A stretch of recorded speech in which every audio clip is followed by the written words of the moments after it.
Ya, halo. Oh, gitu. Oke. Boleh deh. Gue kesana sekarang ya.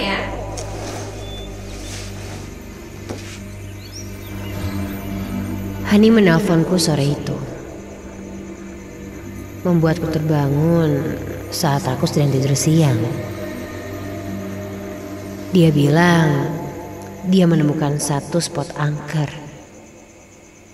Dan malam Jumat ini, aku dan dia akan ke sana.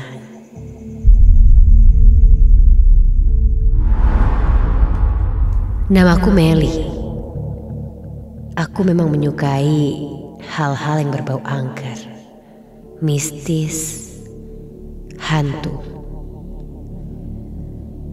Mendapat telepon dari Hani, segera aku membawa senter dan ranselku dan berangkat menuju tempat yang diberitahunya.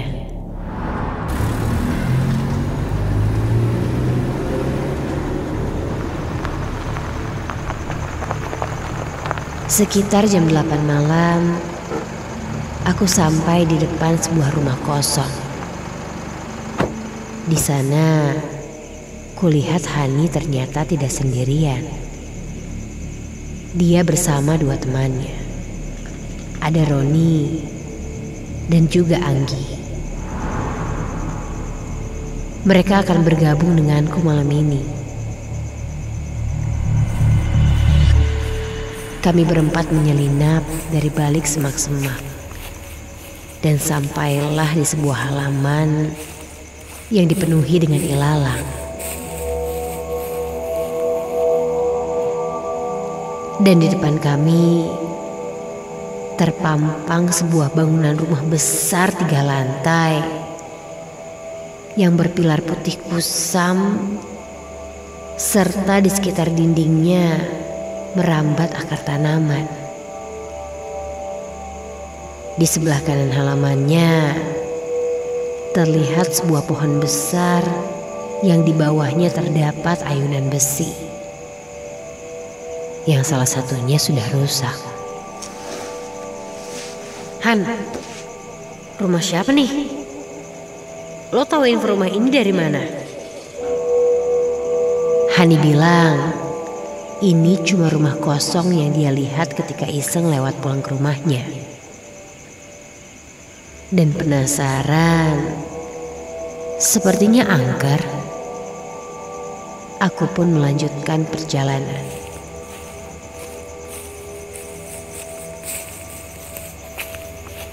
Pintu kayu yang sudah sedikit tidak berbentuk, kemudian aku dorong.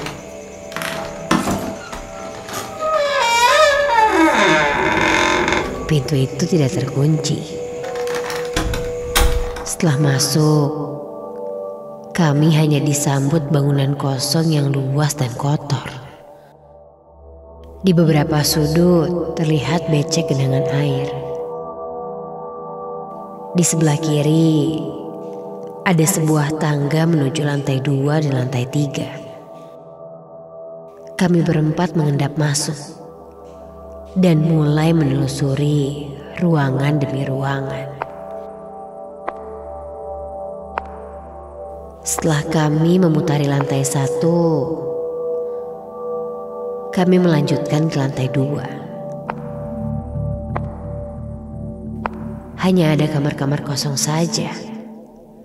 Dan lihat, ada satu bangunan terpisah dari rumah ini, teriakku. Sebuah bangunan seperti kamar terlihat terpisah dari rumah besar ini, membuat kami tertarik turun ke sana.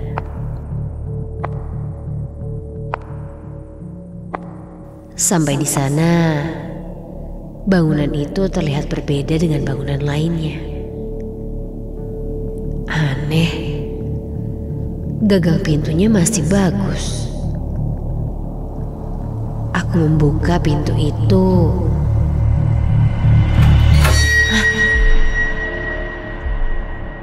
Tercium wangian menyeruak di ruangan ini. Sangat harum. Senterku mengelilingi ruangan ini dan ada tempat tidur, kursi, cermin, sebuah rak kayu dengan beberapa hiasannya. Ini sebuah kamar yang benar-benar rapi.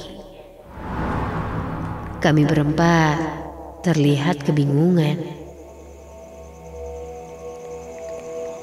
Ini seperti kamar yang memang masih terpakai. Han, yakin ini rumah kosong? Kayaknya ada yang jaga deh. Wajah Hani pun sempat gugup. Ya udah yuk keluar yuk, kataku. Namun saat aku akan keluar, sebelum kubuka pintu, astaga! Terlihat agak jauh dari depan kamar ini berdiri seseorang. Kami semua panik. Aku intip lagi, dan orang itu masih ada di depan kamar yang terpisah ini. Kami mendengar dia mulai berjalan seperti mendekati bangunan ini.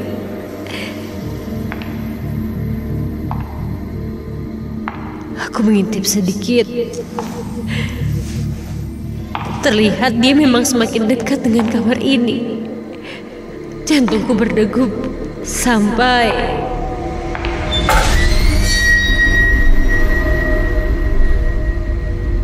kami semua terdiam mematung. Seorang wanita berdiri tegak memakai baju berwarna hitam panjang dengan rambutnya yang terikat rapi. Wanita itu memegang kedua tangannya dan menyimpannya di depan perutnya. Maaf Bu, kita pikir ini rumah kosong, kataku mencoba berani sambil bergeser sedikit demi sedikit mendekati arah pintu. Wanita itu pun maju beberapa langkah, lalu duduk di atas tempat tidur.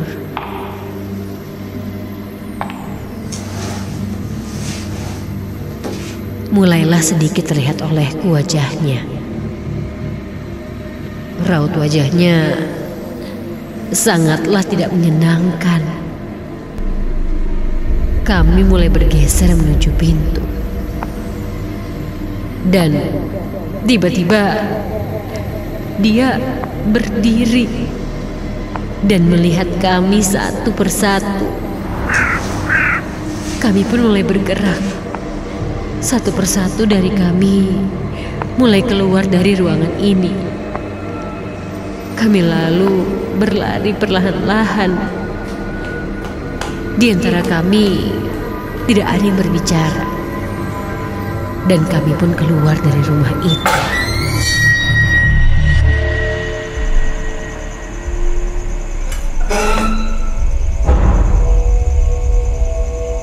Sesegera mungkin pergi menjauh dari rumah itu. Kami berhenti sebentar di salah satu tempat makan dan mulai mencairkan suasana. Ternyata rumah itu ada yang jaganya. Tapi ngapain juga ya? Serem juga tuh ibu-ibu, pikirku.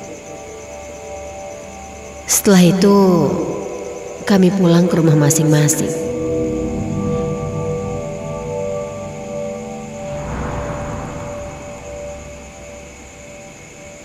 Begitu sampai di rumah, ternyata orang tuaku belum pulang. Aku pun membuka gembok dan masuk ke dalam rumah. Di rumah, aku memang hanya tinggal bertiga dengan orang tuaku. Aku masuk ke rumah, lalu membanting badanku ke sofa sambil menyalakan TV.